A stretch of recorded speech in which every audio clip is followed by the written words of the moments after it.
Good afternoon, James Ali Bashir. Good afternoon. How are you? I'm fine. Everything's good. Great. Thank you once again for talking to Bayloric TV on the eve or hours away from Johanton Banks' match against Seth Mitchell for the second time. Yes. So tell us, well, how many hours are we away? 4, 5 hours away from the fight, or Yeah, I'd say about 6 hours. about 6 hours away from the fight? So, Yeah, about 6 hours. so you're in the dresser, you're in the hotel now. Just Yeah, just waiting, calm before the storm. okay. So how's training camp been? Training camp has been great. It's always great. We're a team. We got a good camaraderie, and we got the job done. Javen Hill is training Johanton Banks. I'm acting as the assistant. His brother Paul is acting as an assistant, and I'm doing the cuts for the fight, which I don't expect it to be. Johanton Banks is not the kind of guy that cuts. Hopefully, he won't cut in this fight. Okay, has there been any adjustments that you've made from the first fight going into No, the I second think I fight? think I think the adjustments is left up to Seth and his people to make adjustments. Johanton Banks is going to be Johanton Banks. I agree. So, I agree with that point. But let's say that Mitchell does do something different this time round. Are well, you you do going the to be same. ready to make those adjustments? Oh, you do the same thing you do when you're driving. When somebody walks in front of your car, when somebody opens the door when you're driving, you just have to make the adjustments just as they happen. You know, Johanton Banks has enough experience to make the adjustments during the fight. So if anything arises that wasn't in our plans, I'm sure that Johanton Banks is very capable of making those adjustments. After boxing the Klitschko brothers for over 10 years now, he's well suited to make any adjustments that he needs to win this fight. What's the mood been like in the camp this time around? Serious, but jovial at the same time. We don't get too uptight about any fight. It's just another fighter for us. But we though we respect them, we keep on with our program. Our program is to be loose and do the job that we need to do to win the fights. The mentality of a fighter going in, as Johanton Banks is, you've beaten somebody already. Is there any possibility of any sort of complacency in that? No, not at all. We're professionals and we know better than to be complacent. History warns us against complacency. So no, there hasn't been any lacking or any contempt or disrespect for Seth Mitchell and his camp. We've prepared as though this was the first fight, as though this was for all of the marbles, and in reality, it is for all of the marbles. I So agree. no, You would prepare, as it were, the first fight, and that sounds great from a training camp, and the yes, training camp's going great, and that's the sort of snippets, and like I say, all in my interviews that you normally no, hear. I wouldn't be a part of any camp like that. But the thing I'm too. is, Mr. Bashir, all all respect to you and the training camp and the trainers and all the rest of it and the management and the strength and condition and all the rest of it. But at the end of the day, it's Johanton Banks is getting back in that ring. Now, is there any possibility that mentally, at any point in time, he could switch off saying, I've beat this guy before. All I need to do is land the right, count him, land the right hand again, and it's good night. Is there any possibility that could happen? Because, I mean, No, no, I doubt that very seriously. I know Jonathan Banks, and I've known him since he was 15 years old. okay. And he's not that kind of guy. He's not that kind of guy. Jonathan Banks is the kind of fighter that's not going to leave any stone unturned in preparation for a fight, especially of this magnitude. So I'm not even concerned about him lacking or slacking in any way, form, or fashion. He's prepared and ready to go.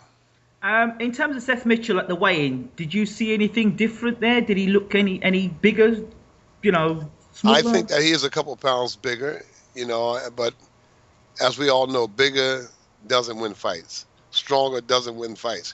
Clever, application, planning is what wins the fights.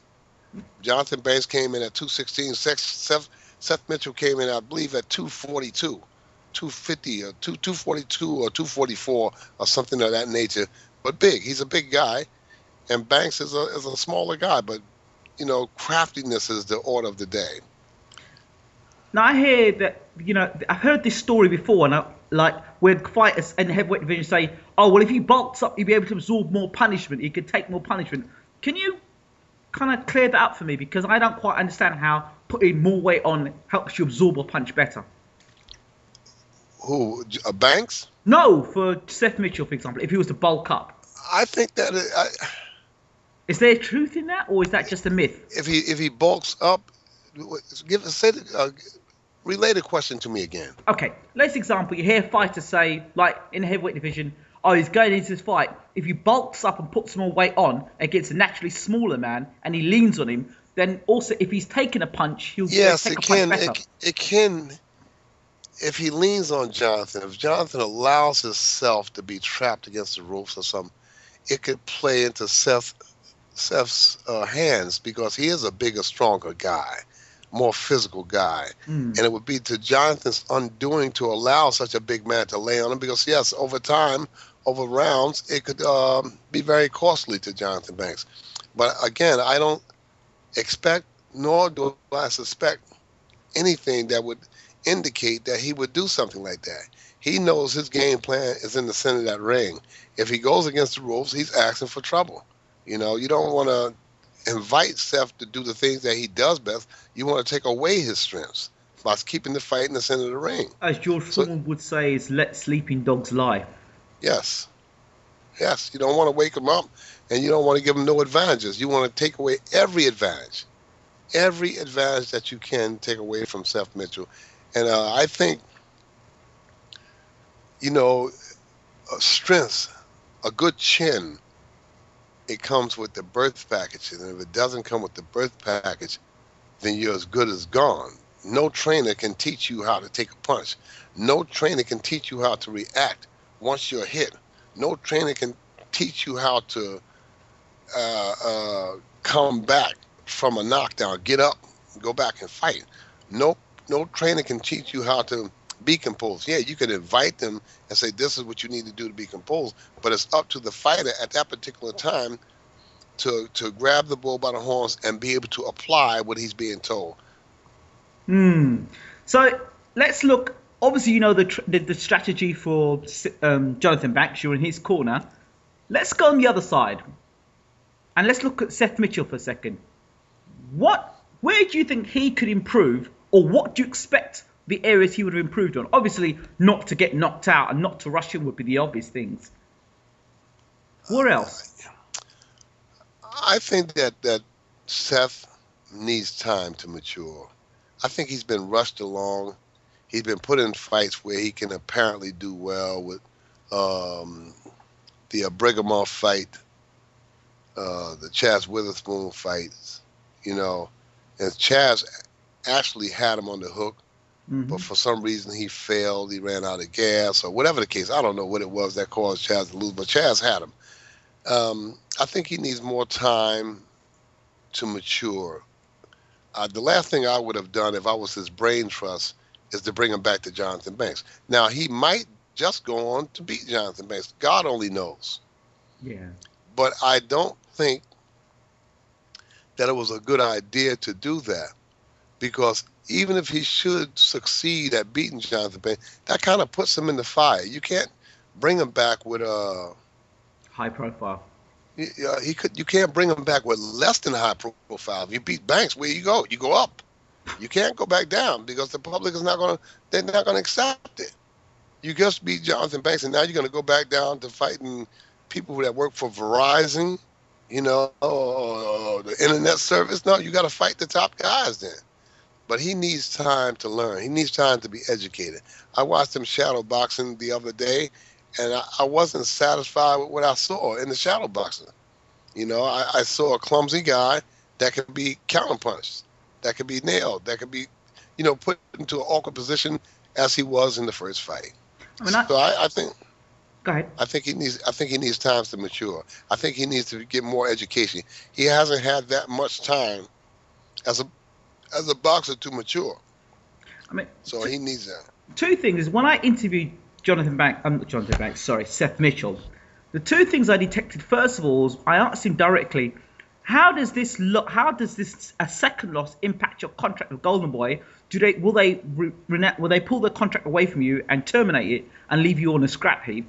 When I said that to him, there was stuttering in his voice, which made me lead to believe that there's something wasn't quite right there. So he has to pull out a win here. And secondly, if you look at this fight with Banks and Mitchell too, it's quite similar to how David Price and Tony Thompson are having an immediate rematch. Was it a technical thing? I call it foolish pride. I call it foolish pride. Vladimir Klitschko lost to Ross Purity. Mm-hmm. Did he go right back and fight Ross Purity? Never No. happened. He lost to Corey Sanders. Did he go right back and fight Corey Sanders? Never happened. He lost to Lamont Brewster, and he fought Brewster, what, 3 years after the fact? Mm. So, I mean, sometimes you got to put pride to the side. You got two kinds of fighters. One who fights out of pride, which is not a bad thing, but sometimes it can be a poison thing. And one who fights out of natural causes. See now, If you had two individuals guarding your house, your wife, your worldly possessions, mm-hmm. who would you allow to guard your wife and your worldly possessions? Would it be Floyd Mayweather or Manny Pacquiao? Who would you commission to do the security for that house? Floyd Mayweather. Why? Because Floyd by nature is a person I would say he's in control of his own destiny, as opposed to being controlled, for one, and two, I think Mayweather would be far more streetwise, and three, I think Mayweather would, if something's going to get done, having run his own business and his own company, he'd want it done right. So I know that he'd have the top security looking after my wife. I think that Floyd fights more out of pride than natural attributes. Right. I think Floyd fights more out of pride.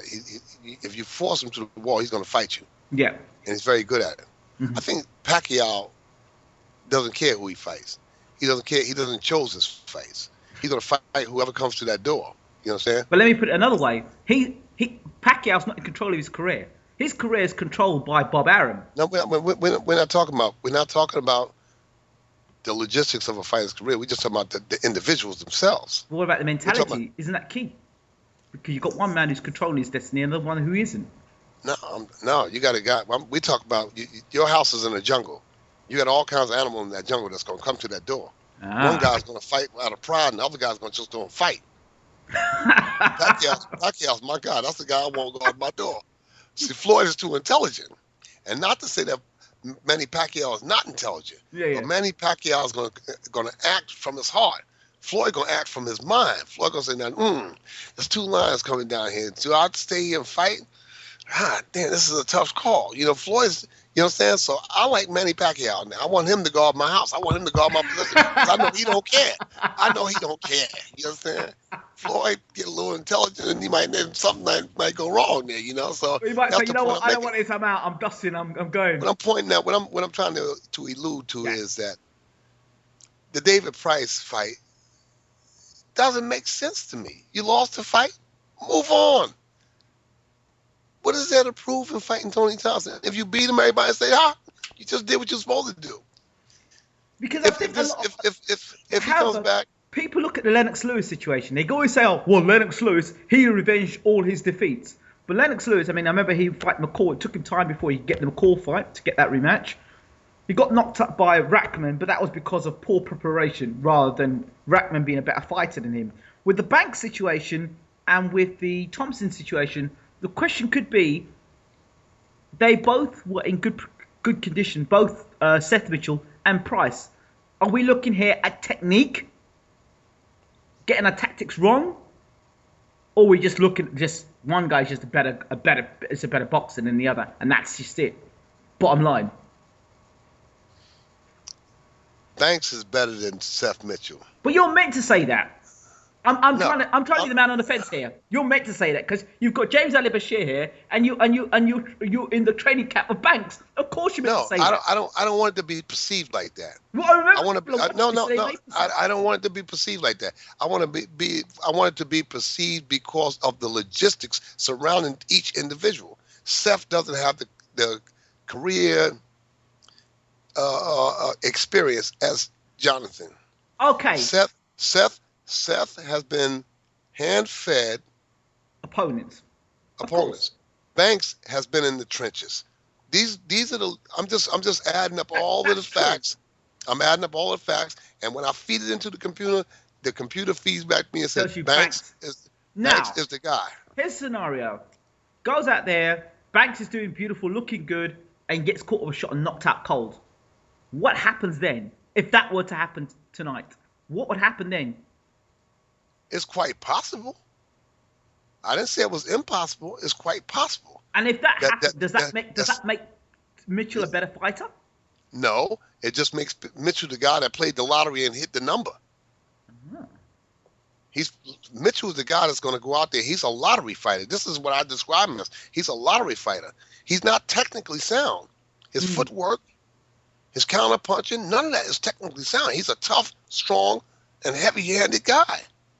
So if he's go out there playing the lottery, a la George Foreman, the first Foreman, a guy that's playing the lottery and throwing them punches and hits something, yeah, he can knock it out. Yeah, he's capable of knocking it out. But I still would say if Banks even lost the fight, I would say Banks is still technically the better fighter. Mitchell is a strong guy. He's a heavy-handed guy, but technically he's not a sound guy. He's not sound. He makes a lot of amateurish mistakes, and he's gotten away with it up until the last fight with Banks. It was showed in the fight with Chaz Witherspoon that he can be hit. And he can be hurt. And he can be and he can be hurt. You understand? But he also showed he can get back up and win a fight. His defense is porous. All right? He didn't get back up and win it with Banks because Banks knew how to finish. Yeah. Chaz didn't know how to finish. Agreed. Either Chaz didn't know how to finish or Chaz rushed himself and ran out of gas. Whatever the case, Chaz didn't finish. Chaz had him. You know, all right? Chaz threw away a lot of energy, and he wasn't, and then between rounds, he wasn't able to collect himself, and as a result, he lost the fight. For whatever reason. That's my assessment. I don't know what it was, because Chaz was in there. He know better than I know. But Banks put him down, and when he got up, Seth was in no condition. Had that referee moved, Jonathan would have hurt Seth bad. So he was done. So I'm looking for much of the same thing to happen tonight, that Banks is going to box smart, and he's going to nail him somewhere. See, Seth is coming in trying to prove things. You understand? That's why he jumped and took this rematch. I would have took 3-4 fights before this rematch. I would have told myself that, you know what? I was outclassed tonight. I was out manipulated, outsmarted. So what I need to do is go back to the drawing board, take 3 opponents that, I can be in good fights with, but they can't beat me. Guys that's going to stand up and give me competition, but they can't beat me, and get more education before I come back to a clever boxer like Johanton Banks. Johanton Banks is boxed, like I said, he's boxed Latimer and Vitaly Klitschko for years. He knows how to survive. He's against big guys. And those guys in those training camps, much of the time in those training camps over the years, I've been the trainer in the corner with Johanton Banks.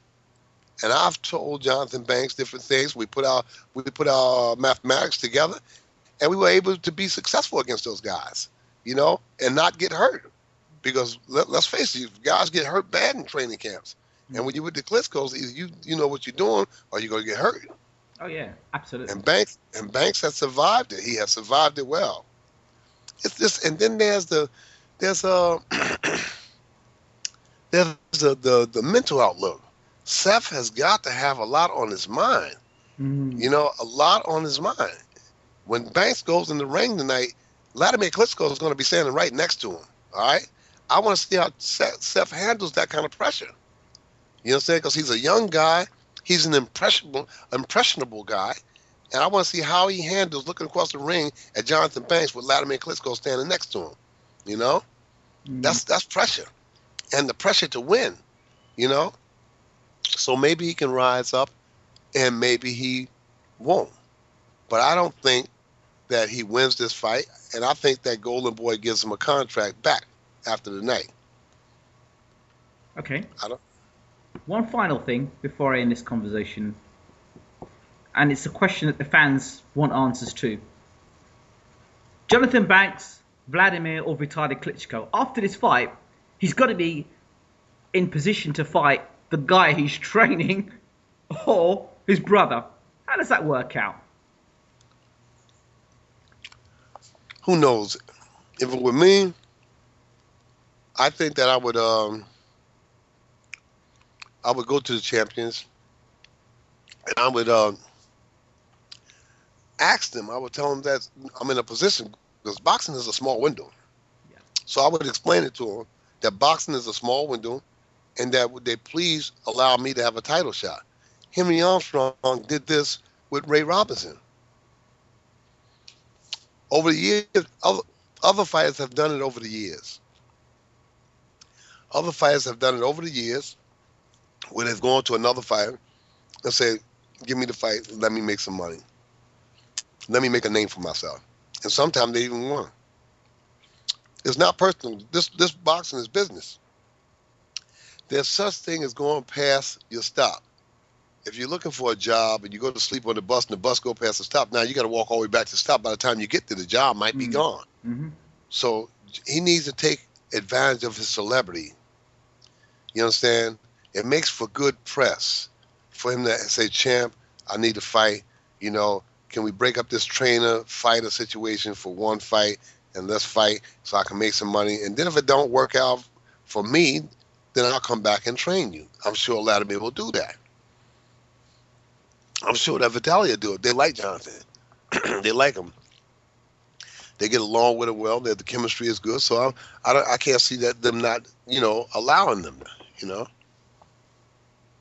be interesting. It would be an interesting situation for sure. Yeah, yes, I would do it, because, like I said, boxing is a small window. And if you don't jump in that window when you get a chance, you may never get a chance to jump in there. You know. You've seen the sparring sessions. How close is he to the Klitschko's, or is there a big difference? Like I told you, Jonathan has been boxing these guys since 04, 03. And he knows what to do. He knows what to do, and the Klitschko's know what to do to keep him from doing what he knows what to do. So it could be interesting. Jonathan, he's a small guy, but I'm telling you, he's very resourceful in that ring. He's not your average small guy. He's very smart. He's very focused. He knows how to handle big guys. He knows how to get around all that big weight and big punches. He knows that he's not an unintelligent fighter.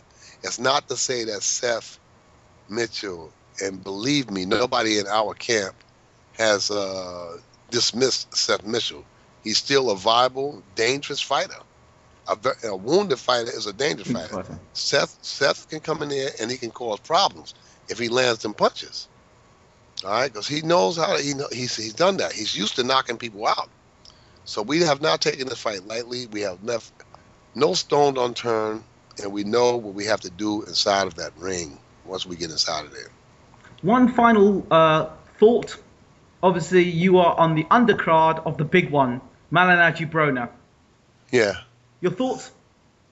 I think that the momentum is with the young guy, 23-year-old Broner. I think the momentum is with him. I think that Paulie will give a much better account of himself, other than with the match with the odds makers and. But you saw him sparring, right? Yes. And how did he look? He was in with he was boxing a 54-pounder that mimicked the style of Broner pretty well, and he held his own. I thought he had a bruise on his right eye, I believe it was, after the sparring. I would have never sparred that close to a fight, but he did it, and the guy wasn't doing any favors. The thing that I believe that Malignaggi will do well is because he's been in with the big guys. He's been in with Khan. He's been in with Cotto. He's been in with numerous guys. He just went to Ukraine and took the title. So I think that Malignaggi is tougher than what people give him credit to be. When Khan stopped him in 11 rounds? Yeah, 10, 11 rounds, something like that.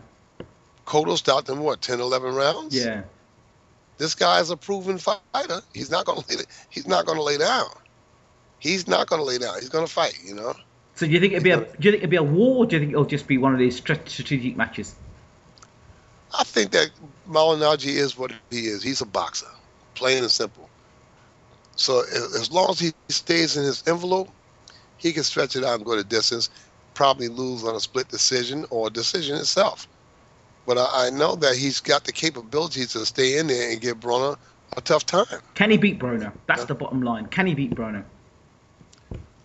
Broner is a young upstart. He doesn't know how to lose. It's going to be very tough to beat him. He's a tough kid. He knows how to box. He's good at. He got good power. So yeah, I don't think Broner's going to. I don't think Malignaggi can win this fight. I don't think he's going to win it. But I do believe he's going to give it a good account of himself. But if Broner has underestimated him and slept on Paulie will beat him. But I'd have to. The momentum has to go with a Broner. If my back was to the wall, I'd say Broner's going to win the fight. Late round stoppage or unanimous decision. James Ali Bashir, the assistant coach to Vladimir Klitschko, an assistant coach. And another thing you asked me about before I leave. Okay. A fighter, for whatever the reason, chooses his corner. He comprises his own corner. Mm-hmm. Chris Bird had his mother and father in his corner for years, and the critics would bash him over and over for having his mother and father in that corner. But only he, the mother and father, understood the chemistry of that corner. Mm. And for the most part, they were very successful. They were very successful. Everybody said, he shouldn't have his mother and father there, but they were very successful. They had a long run. Right. And when you look at their success and their failures, the successes outweigh the failures. The fighter, that's why I think they mandated it in the Muhammad Ali Act that the fighter has the right to choose the corner. Mm. Also, I'll say that every trainer is not for every fighter. I see trainers jump up and have this fighter, have that fighter, this fighter. In reality, every trainer is not for every fighter. Every trainer is not suited for every fighter, because the first thing you got to have when you're training a fighter, you've got to have that respect. You've got to have that confidence. The fighter's got to look to that trainer and say, I like this guy. But if there's a parallel of any kind, where one's always watching the other guy, well, I don't like the way you're doing this, I don't like the way you understand? If there's a negative parallel, Mm-hmm. it's not going to work. It's like trying to put a size 8 into a size 6. It's not going to work. I don't care how you shape it, turn it, twist it. It's not going to work. You've got to have the respect. The trainer has got to have the respect and the trust and the confidence of the fighter. You understand? And if the trainer doesn't feel good about, you can have the smartest trainer in the world. I think Chad Dawson, before he fought Adonis Stevenson, Chad Dawson said, I had Scully, wasn't the right trainer. I had Emmanuel Stewart, he wasn't the right trainer. I had Floyd, he wasn't the right trainer. He had Eddie Mustafa, he left him, and he came back to me and said, Eddie Mustafa's the guy for me. Now, he lost the fight, but that's no reflection on Eddie Mustafa. That's no reflect on it. And it's no bad sign about Emmanuel and all the other guys that he had. He just said they weren't the right trainer. What he meant by that, nobody knows, but I'm suspecting that it was the chemistry most of all, because they know boxing. Mm. See, people chose trainers, advertisement. You got Virgil Hunter, Freddie Roach, Emmanuel Stewart. Eddie Futch. Eddie Futch is the one that took Dwayne Bobbitt against Kenny Norton. Got knocked out in the 1 round. You understand? So there's no guarantee there. It's just that the fighter is attracted to the boxer. A boxer is attracted to the trainer for whatever the reason. But sometimes it's the comfort. One guy might make a guy feel. I've seen trainers that really didn't know that much, but they were able to get 101% out of the fighter because the fighter trusts the trainer, they like the trainer, and the trainer gave them that confidence. I've seen some trainers tell some guys to do some crazy stuff, and the guys go out there and do it, and I say, oh, shit, these guys did it. They actually did it. And they'd be wrong. But because the fighter has so much confidence in that, Mm-hmm. they go forth. So every trainer is not for every fighter. Vladimir Klitschko chose me. I'll say this once again. He chose me to lead his camp when Emmanuel had passed. It was himself, myself, and Johanton Banks. He said, Bashir, I want you to be the trainer. Bashir, you have the most experience. You are the older guy in this camp. You have the most experience and the most experience training heavyweights, as I have trained Shannon Briggs, Monty Barrett, Jamil McCline, Maurice Harris, Andre Paulette. I've trained some pretty successful heavyweight fighters. And not patting myself on the back. I pat those guys on the back because they entrusted not only their careers to me, they entrusted their lives to me. So I big ups to Shannon Briggs, Maurice Harris, Monty Barrett, Jamil McCline, Andre. Big ups to them because they trusted me to get the job done. And I liked working with those guys. And those guys made me look like $1 million when they went out there. You know what I'm saying? They made me look like $1 million. They were in some tough fights, you know? And I was able to get through to them. Shannon Briggs fought a young man one night. Nobody don't know him, probably never will know him. He fought a guy named Abraham O'Kine. And O'Kine cut Shannon, cut him in the first round. And Shannon sat down. He was really hyper. And I said, Shannon, sit back, relax. We got 10 rounds to get this guy. Just sit back and relax. Went in, stopped the cuts, and now go back out there and box because we got 10 rounds to work with. That was just the first round. We're going to get him. And eventually we got him. We chopped on him, and knocked him out in 5 rounds. We had Maurice Harris boxing James Thunder, you know, another guy that came out like gangbusters trying to knock Maurice's head off. Another guy sat down. I said, just calm down. We're going to get him. Just take your time. We're going to get this guy, you know. And as time went, he knocked him out cold. Monty Barrett had got knocked out by a Mike Tyson looked like. I can't remember the guy's name, but he looked just like Mike Tyson. Short, stocky guy, heavy-handed guy. Looked exactly like Mike Tyson. Very good. Looked just like Mike Tyson. And he had stopped Monty Barrett. If you look at BoxRec, you'll see the 2 fights. They were back-to-back fights. And I was away overseas. I said, Monty, you shouldn't take this fight because I'm not going to be here. I'm going to be in camp with Latimer. Let's go. Don't take the fight. Monty said, now I could beat the guy. You know, I said, yeah, but Cliff, the guy was named Cliff something. Etienne. No, not Etienne. Not Cliff Etienne. This guy was Cliff something else. It wasn't Cliff Etienne. You'll see it when you look at BoxRec. You'll see it. It wasn't Cliff Etienne, but it was Cliff something. And he was a Mike Tyson, looked like he was built like Mike. He had features like Mike, you know, heavy-handed guy. Okay. And I remember going overseas working with Klitschko. And I came into the hotel room one day after work and looked on the internet. And Cliff, I can't remember his name, said Cliff is so-and-so, knocks out Monty Barrett in 2 rounds. Had KO'd Monty. I came back to the States. Monty and I sat down and talked. You know, I said, hey, I told you don't take this fight. The guy's a heavy-handed puncher. You can't underestimate a guy that can punch like this, you know, for the same reason that Banks can't underestimate old boy tonight. Mm-hmm. You know what I'm saying? Because he can punch. And Monty said, well, next move, we're going to go here, we're going to go here. I said, no, Monty, we need to go back and fight this guy now, the guy that just knocked you out. We need to straighten that out. Because if you don't straighten that out, at this stage of your career, see, Monty was a little more up in age than what Banks is right now. So we need to straighten that out. And Monty went back in the very next fight and knocked him out in 2 rounds. But you understand? So we did it in the first fight. The guy was throwing the big punches. Just calm down. Calm down. It's the sanity that a trainer brings to a fighter in that corner. The application is so difficult. It's difficult to discern the application from training. To be a trainer is one thing, and then to have the right application is another thing. It's 2 different entities.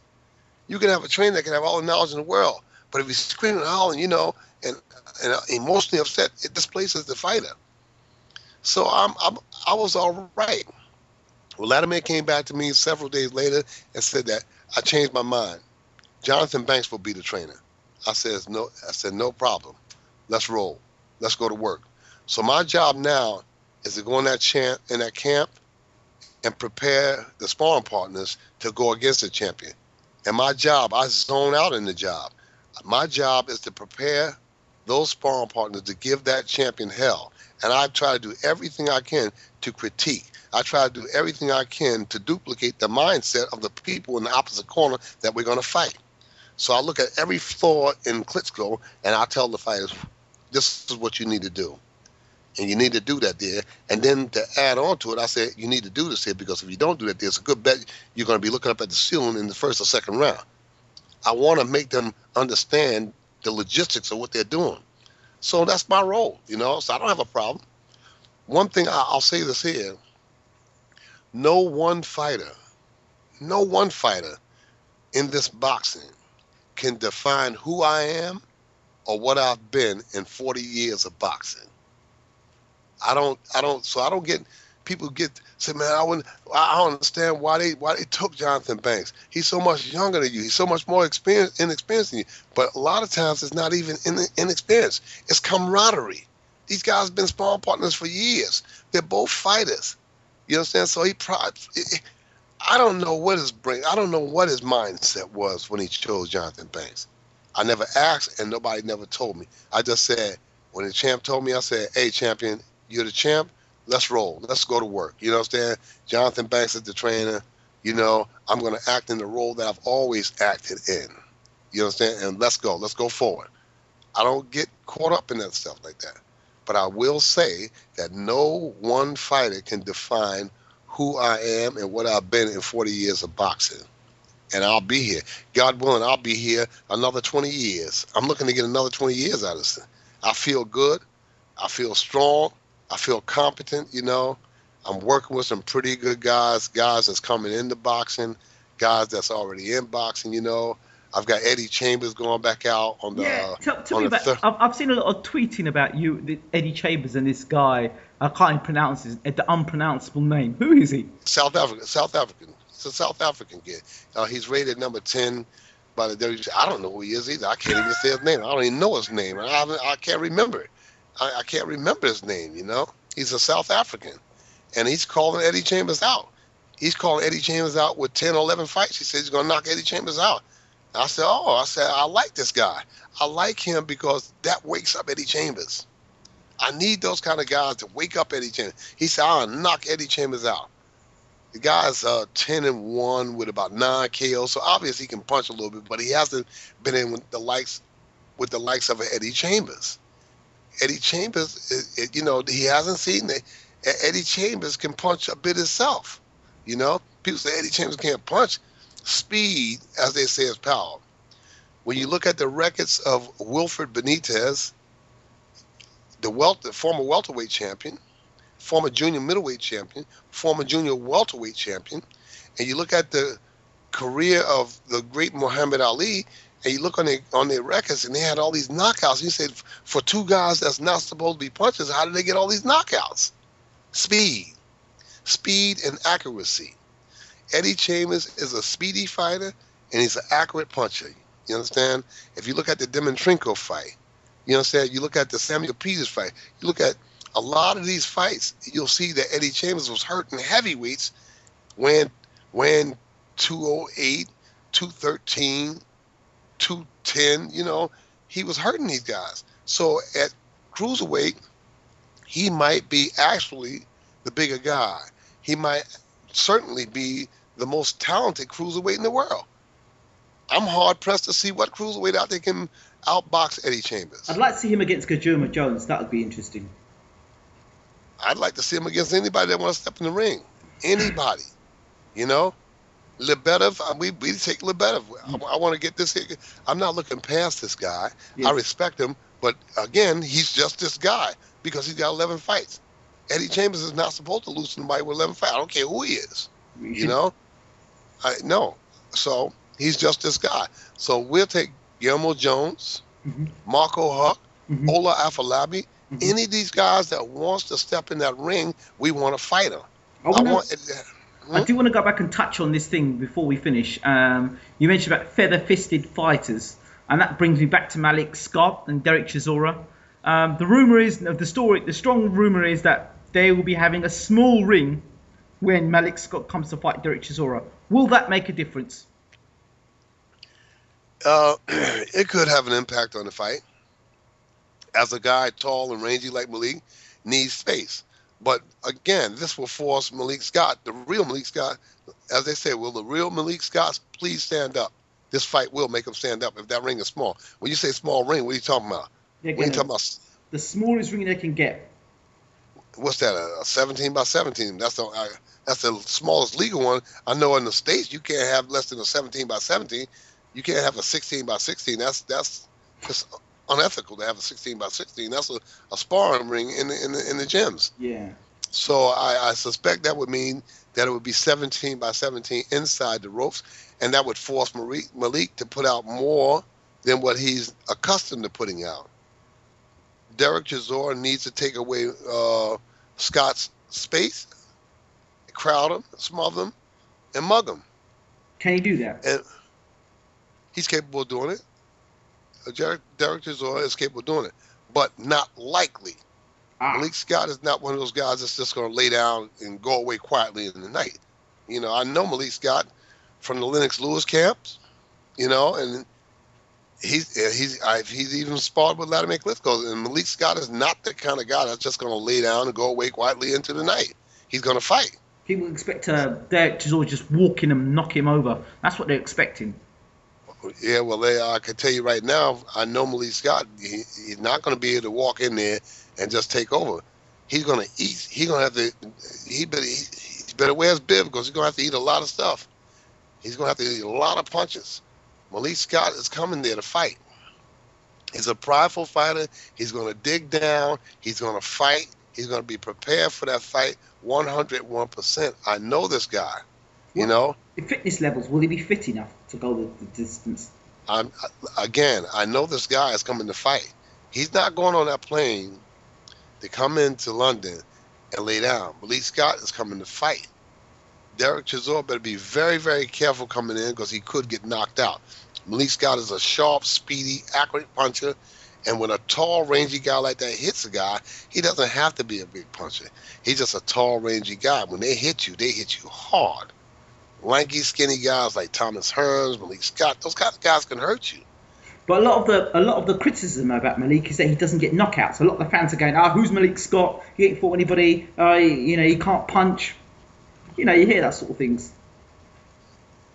Sometimes guys like Malik Scott are what you call late bloomers. Uh-huh. When somebody force it out of him, that small ring might be what he needs to bring the beast out of him. I know that Derek is going to try to crowd him, and that's a smart thing to do. But that's the only thing Derek can do. He's not going to come out and box like Ali, is he? Right? No. Derek can only fight one way. Come forward. And I'm gonna tell you something. Derek was able to go the distance with Vitaly Klitschko because Vitaly Klitschko, when he retired, he was out for 4 years, plagued with injuries. Yes. In all likelihood, Vitaly Klitschko was probably injured in that fight with Derek Chisora. If Derek Chisora had fought the same fight against Vladimir Klitschko, he'd have got knocked out. He'd have got stopped inside of 8 rounds. He'd have stopped because the shots that Vladimir would have hit him with, that Vitaly didn't hit him with, for whatever the reason, would have knocked him out. You can't bull your way up on Vladimir Klitschko. He's not having that. He's not going to have that. You try to bull your way in, you're going to get hit with hard shots coming in. But then, I had this conversation before. Fans still say, why did he pull out the 2 fights? And then at one fight, he pulled out and said he had an injury and then was caught the next week playing golf with Derek Chisora. I don't know. It could be for a lot of reasons. Bigger money, bigger fight. Who knows? But I can't imagine Vladimir Klitschko ducking Chisora. That was when Chisora was unbeaten. Could have been. I always watch him. I like his spirit. I like his spirit. I like his mindset. He's a tough guy. You know, he's a tough guy, but nothing that Vladimir Klitschko hasn't faced before. Right. You know, Derek Chisora, he doesn't have the guns, and he doesn't have the chin to push up on a guy like Vladimir Klitschko and think that he can bully him, because if he tried to bully him, he'd get hit with harder than he's ever been hit. You know, I don't think he's ever been hit as hard by anybody as he would get hit by Vladimir Klitschko. I think that would be the hardest he ever got hit. You know, I don't want the fans that's viewing uh, uh, this video. I don't want them to think that I'm biased. But when I talk about the Klitschko's or Malik Scott, I'm talking as a fan first. My observations, you know, Chisora, Malik Scott, I give both of those guys credit for stepping up to the plate and fighting. I like that. They're not avoiding, they're not taking ducks. They're fighting the fights that's going to make the difference in the heavyweight division and overall boxing. As the heavyweight division goes, then so does all the boxing. So this is a great fight for boxing. So I applaud both of them for accepting the fight, and I applaud Malik for getting on the plane to go over there to England to fight him. I like that, you know. Malik might shock him and stop this guy in the early rounds. I'm telling you, because if he runs into straight punches like the ones that Malik's guy had got, he can do some damage. Again, but Malik can't lay against the ropes. He cannot let Chisora bull him. Is there any way Derek's style will be something that Malik hasn't dealt with before? I'd find it unlikely being a Philly fighter. No, he's got a lot of fights. He's seen guys like him before. Not quite as tough as Derek, but styles, yeah, he's seen those styles before. He's seen those styles and then facing those styles. I'm saying in the ring and sparring and in fights, he's had guys to come up. Like I said, I don't know if he's seen the pace that Derek will put. Derek is going to have a faster pace. I don't know if he's seen a fast pace like that, but I'm sure mentally, spiritually, he'll be ready for Chisora when they step in that ring. I'm anxious. I can't wait to see the fight. As a fan, I can't wait to see the fight. I'm going to lock myself away in a garage or something where nobody knows where I'm at. I'm leaving my phones in the house, and I don't want to be interrupted for that time. I'm going to lock into that fight because it's going to be a great fight. You know? Yeah, it's a fight fans fight, you know? I'm a fight fan, you know? I'm a fight fan. I want to see good fights. I don't want to see fights that's predictable. Yes. I want to see a fight that's the cliffhanger sit down. I don't know who's going to win this hit. That's what I want to see. Oh. That's what will bring back boxing. You know, not guys that you know who's going to win before the fight. Yeah. Paulie Malignaggi said something the other day at the press conference. He said when Adrian Broner fought for his first world title, he got Soso Rodriguez. He said, I got Miguel Cotto. Yeah. There's a distinct difference. All right? I'm in with Amir Khan. He's in with Hershey Clint Walker, whoever that is. You understand? He said, there's a distinct difference. You understand? And I turned to the guy next to me and I said, he's right. You know, that makes a difference. Not saying that Adrian Broner cannot rise up to the occasion and be a better fighter. To the occasion. But the fact of the matter is that in the instances in the career of Paulie Malignaggi and Adrian Broner, at those levels, Adrian went with the softer competition, where Paulie was thrown in with tigers and lions and had to compete, and competed up in 10th, 11th round of those fights before he got stopped. And that's saying a lot about the fighter, you know? So let's see what the night brings. Paulie could bring the best out of Adrian, and Adrian likewise can bring the best out of Paulie.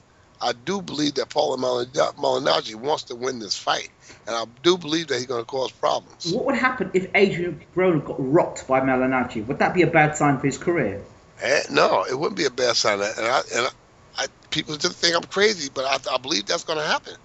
I believe somewhere in this fight that there's some answers will be answered about Adrian Broner. Malignaggi is not a punch. He's not this. He's not that. Yeah, but he's a tough guy. He's a proven guy. But if he punches him and he rocks Broner, is that a bad sign for his career? Because I had this argument. I had this argument the other day. No. Because if he gets rocked by someone like Malignaggi, who's universally known as not a puncher, what would he do against somebody like Lucas Matisse or Danny Garcia? Let me tell you something. People who say stuff like that does not understand the logistics of boxing. Mm. You don't have to be a heavy-handed guy to rock a guy. All you got to do is just clip him.